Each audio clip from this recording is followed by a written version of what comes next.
preparation for Jesus' coming, reflecting also the tens of thousands of years of waiting, if we look at the Old Testament, waiting for the promised Messiah.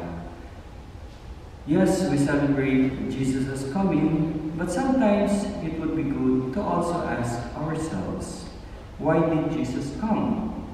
Why did Jesus come? And I answered that question because this was a philosophical question during the Middle Ages and even earlier. Why did Jesus come? Why did he become man to be on earth, this earth? Well, we try to look at the history of our salvation, and we look at the promises made that the Messiah would be coming. Why and when was this first promise made? God Himself. God Himself, at the beginning, Adam and Eve, they did not want to follow God. They wanted to follow themselves, and they were sent away from the Garden of Eden. Not because God was mad at them, not because God hated them, but rather because the Garden of Eden, heaven, paradise, is a place where we are with God. That's the place where people who want to be with God stay. And so if somebody doesn't want to be with God, simple, he cannot stay in heaven. He cannot go to heaven if he does not want to be with God in the first place. But what did God do? He promised to send a Savior. He promised to send a Savior to allow us to go back to Him.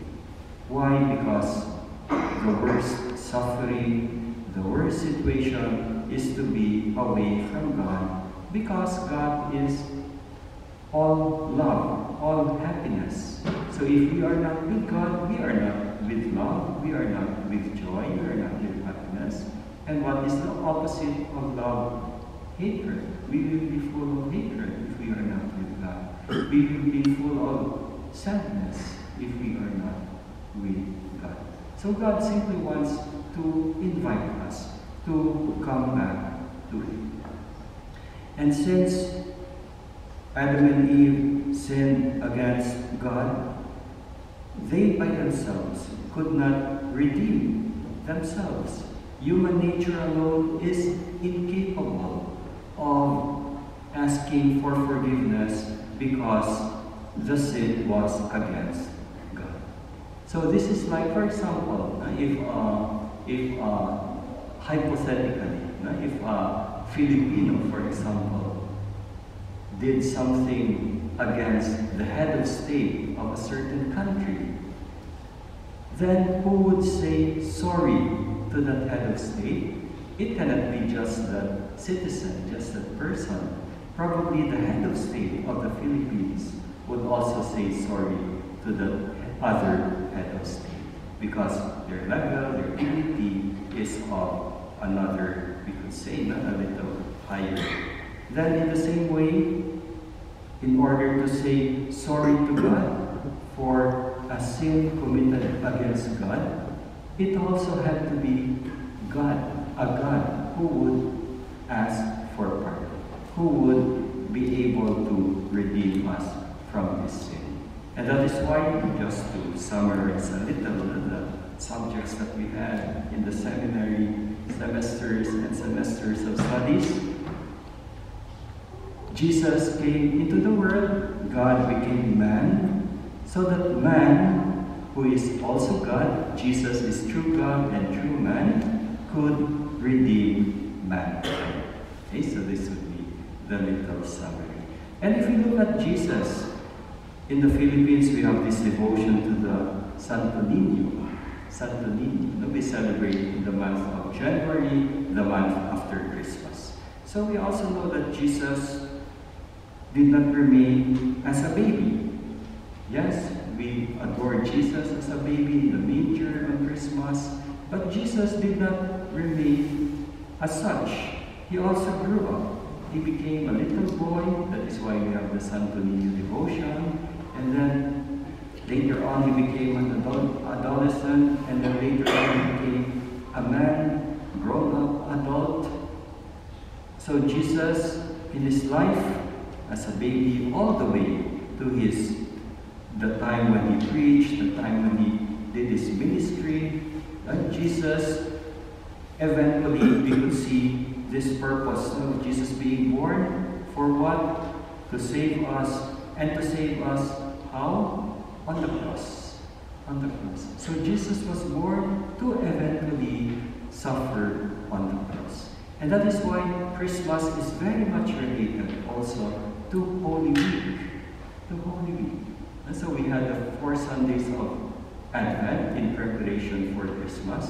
And we also have the Lenten season in preparation for Easter. For the Easter season. And that is why if we look at the scriptures, the Bible scholars would tell us that the evangelists, when they wrote the gospel narratives of Jesus as a baby, they already had the experience of Jesus who died on the cross. So, for example, who announced to the shepherds that Jesus was born? The angels. And who announced to the apostles that Jesus rose again from the dead? The angels. And so there is a parallelism. And if you look at Jesus laying on the manger, when the evangelists wrote this passage, Jesus laying on the manger, they had in their mind Jesus laying on the tomb. On the tomb. And so these are parallels. This is to answer our question, why did Jesus come into this world? To save us through the cross.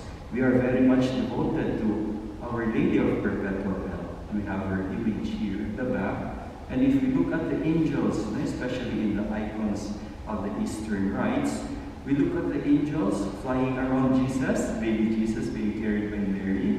What do the angels bring with them? What do the angels show to Jesus? So baby Jesus, the angels showing him the cross, the crown of thorns, the hammer, the ladder, the spear, the lance. Okay, so as if showing Jesus, you came here to bring salvation to the world through your passion, death, and resurrection. Okay, so we have answered the question, why did Jesus come into this world? To free us from sin. And sin, freedom from sin is indeed liberty. Free from sin, because sin is captivity.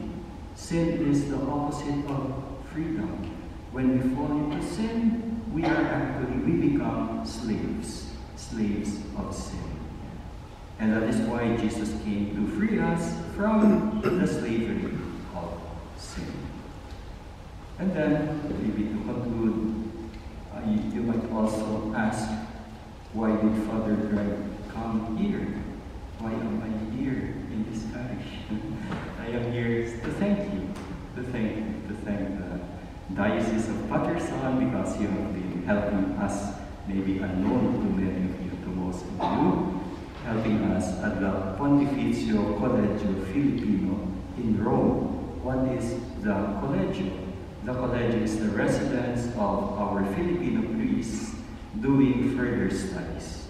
So before we became priests, before we got ordained, so Father Emerson, Father June, Father Guillermo, Father Javier, we all had to take up the bachelor's in philosophy and a master's level in theology. After that, we got ordained and we got assigned to the different parishes, different offices in the diocese. But some priests are asked by the bishop to do further studies, higher studies. And that is maybe another master's, or ICG, or a doctorate in the different ecclesiastical fields: philosophy, theology, canon law, scriptures, communications, history, liturgy, etc., specializing 2, 3, 4, 5 years, depending on their course. Why? To go back to the Philippines to teach in the seminaries, to form our future priests, to help them learn in a deeper manner the teachings of Jesus, the teachings of the Scriptures, the teachings of the Church. So I thank all of you in the name of the Colegio Filipino. Last year we had 35 priests. This year we have 51 priests. So thanks to your support, thanks to your prayers. And we also assure you of our prayers. So once again, we thank the Lord for coming this Christmas season. I think it was Saint Bernard who tells us that Jesus came 2,000 years ago. We are also waiting for Jesus' second coming. But Jesus also has his third coming. The third coming that is in between the first and the second. The third coming, Jesus comes into our hearts each day. So may we truly also prepare ourselves not only for his coming on the 25th of December, but for his coming every day in our lives. And may we be able to share Jesus to others as well. We accompany in a special way the Blessed Virgin Mary and Saint Joseph in these final days of preparation for Christmas.